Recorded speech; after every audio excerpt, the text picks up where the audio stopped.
Hi, J Scott Garibay. My name is Kuso. I'm in my car in the wee small hours of the morning because I'm a weird night owl. I saw your video about players accepting death and how Dungeon Craft was wrong about it. And this is the third version of the video that I'm doing. The first one was just me rambling. The second one was about 18 minutes long, but the audio screwed up 10 seconds in. So this is what you get. So, I watched a whole video about how when a player character dies, the session should end. And I really didn't agree with you on that. Now, I gotta say, that's an anecdote that you came up with, and I think at the time you were feeling pretty emotional about it, and perhaps your emotional needs weren't being met. You know, it can be very shocking when your player character dies. I myself have been subject to my player character dying about 3 times, and 2 of them were with a total party kill that ended up ending the campaign. So, just so you know, it could be worse. But I kind of took issue with the idea that the game should stop to acknowledge that you were feeling bad. So when something like that happens, when your character dies, it's fine to get up and, go outside, stomp around for a bit, get a little upset. That's fine. Emotions are fleeting, and it's okay to feel these feelings that you feel. But it's weird when you ask everyone else to come in and join with you in feeling these feelings, because you're asking everyone to feel the exact same way that you do, and that actually makes people really uncomfortable. Oh yeah, you know what? I've actually had a player character die 4 times on me, and that's how this is relevant, because he died at the beginning of an adventure, and let me tell you, this guy was he was a real winner. I ended up being really lucky with some rolls.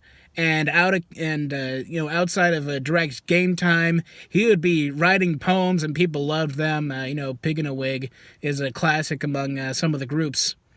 And when the adventure was over, the party had brought his corpse back to his lord, and they had a funeral for him. And that's what's natural. You let the characters feel their feelings about it. You don't force the players. It's the difference between letting it happen and forcing it to happen. Now, I understand maybe you're...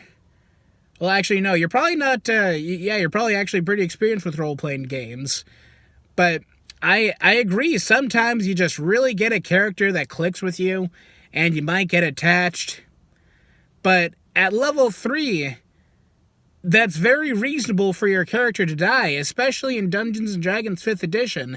I hear a lot of the time, no one ever dies after 5th level, which isn't entirely true, since that's happened to me and others 1, 2, 3, 3, maybe 4 times off the top of my head. And, it is really nice that this other player had bought a mini for you, but I think now you're combining, I don't know if conflating is the right word, but, the feelings of gratitude that you had for this other player who got these minis for you, and, your own attachment to them, to the character, ended up making things a bit worse for you.